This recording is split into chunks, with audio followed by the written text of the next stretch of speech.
सबै कुराभन्दा बढी आफ्नो हृदयको रक्षा गर, किनकि जीवनको मूल स्रोतहरू त्यहीँबाट निस्कन्छ। हितोपदेश 4:23। प्रिय दाजुभाइ तथा दिदीबहिनीहरू, हामी सबैको जीवनमा कुनै न कुनै चोट हुन्छ। कसैलाई मानिसहरूले चोट दिएका हुन्छन्, कसैलाई आफ्नै परिवारले, कसैलाई साथीभाइले, कसैलाई विश्वासघातले र कसैलाई असफलताले। बाहिरी घाउ समयसँगै निको हुन सक्छ, तर हृदयका घाउहरू धेरै समयसम्म दुखिरहन सक्छ। आज धेरै मानिसहरू हाँसिरहेको देखिन्छन्, तर उनीहरूको हृदय रोइरहेको हुन्छ। उनीहरू मानिसको अगाडि बलियो देखिन्छन्, तर भित्रभित्रै टुटिरहेका हुन्छन्। यही कारणले हामी आज प्रार्थना गर्नुपर्छ, प्रभु मेरो हृदय सुरक्षित गरिदिनुहोस्, कुनै चोटहरूले नदुखोस्। हृदयमा लागेको चोट सबैभन्दा गहिरो चोट हो।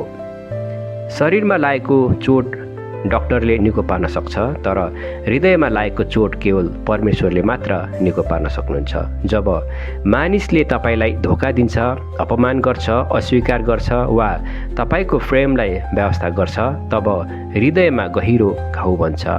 राजा दाउदले पनि धेरै चोटहरू सहेका थिए। आफ्नै छोराले उनको विरुद्ध विद्रोह गर्यो, नजिकका साथीहरूले धोका दिए, तर उनले परमेश्वरलाई पुकारे, हे परमेश्वर, म भित्र शुद्ध हृदय सृष्टि गर। हामीले पनि मानिससँग भन्दा पहिले परमेश्वरसँग आफ्नो पीडा पोख्नुपर्छ। येशूले पनि हृदयको चोट अनुभव गर्नुभयो। येशू ख्रिस्टलाई आफ्नै चेलाहरूले छोडे। उहाँलाई मानिसहरूले गाली गरे, उहाँलाई अपमान गरियो, उहाँलाई धोका दिइयो, तर उहाँले भन्नुभयो, हे पिता, यिनीहरूलाई क्षमा गर्नुहोस्। येशूले चोटलाई घृणामा बदल्नु भएन। आज हामीलाई चोट दिनेहरूलाई क्षमा गर्न गाह्रो लाग्न सक्छ, तर येशूले देखाउनु भयो कि क्षमा नै उपचारको बाटो हो। चोट बोकेर हिँड्दा जीवन भारी हुन्छ।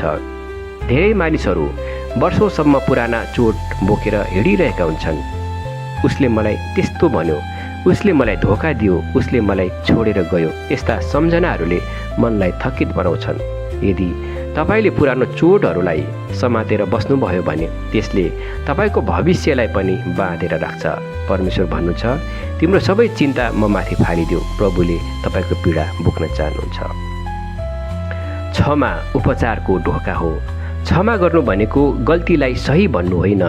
क्षमा गर्नु भनेको आफैलाई बन्दी गृहबाट मुक्त गर्नु हो।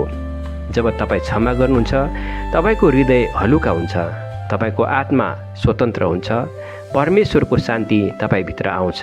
कहिलेकाहीँ हामी भन्छौँ, म कहिले क्षमा गर्न सक्दिनँ, तर परमेश्वरको अनुग्रहले असम्भव कुरा पनि सम्भव हुन्छ।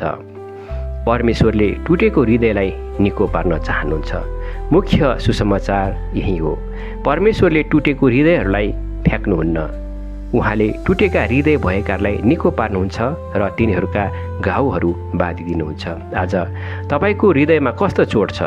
परिवारको, सम्बन्धको, आर्थिक समस्याको, सेवाकैको वा विश्वासघातको? परमेश्वरले तपाईँको घाउ देख्नुभएको छ। सायद मानिसहरूले नबुझेको होला, तर प्रभुले बुझ्नुहुन्छ। आफ्नो हृदयको ढोका कसलाई खोल्नु हुँदैन। सबैलाई आफ्नो हृदयको अधिकार दिनु बुद्धिमानी होइन। कहिलेकाहीँ गलत मानिसहरूलाई धेरै ठाउँ दिँदा हामी आफै घाइते हुन्छौँ। त्यसैले बाइबलले भन्छ, सबै कुराभन्दा बढी आफ्नो हृदयको रक्षा गर। हामीले आफ्नो हृदयलाई नकारात्मकताबाट, ईर्ष्याबाट, घृणाबाट, बदला लिने भावनाबाट जोगाउनुपर्छ। हृदय सुरक्षित रह्यो भने जीवन पनि सुरक्षित रहन्छ। प्रार्थना हृदयको सुरक्षा कवच हो। जब हामी प्रार्थना गर्छौँ, परमेश्वरले हाम्रो हृदय वरिपरि सुरक्षा पर्खाल खडा गर्नुहुन्छ। कुनै मानिसले तपाईँलाई चोट दिन सक्छ, तर परमेश्वरले तपाईँको आत्मालाई बचाउन सक्नुहुन्छ। प्रार्थना गर्ने व्यक्ति पूर्ण हुँदैन, तर सुरक्षित हुन्छन्।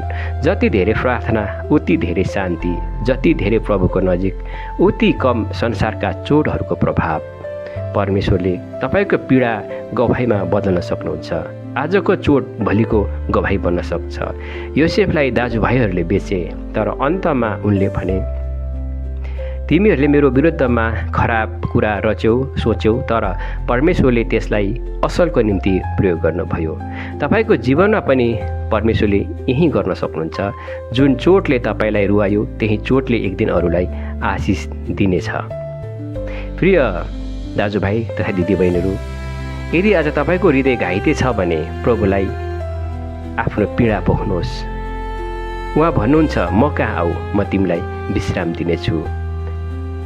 दिनेछु। तपाईँको आँसु प्रभुले देख्नुभएको छ, तपाईँको पीडा प्रभुले सुन्नुभएको छ, तपाईँको घाउ प्रभुले महसुस गर्नुभएको छ। आउनुहोस् हामी एउटा प्रार्थना गरौँ। हे प्रभु, मेरो हृदय सुरक्षित गरिदिनुहोस्।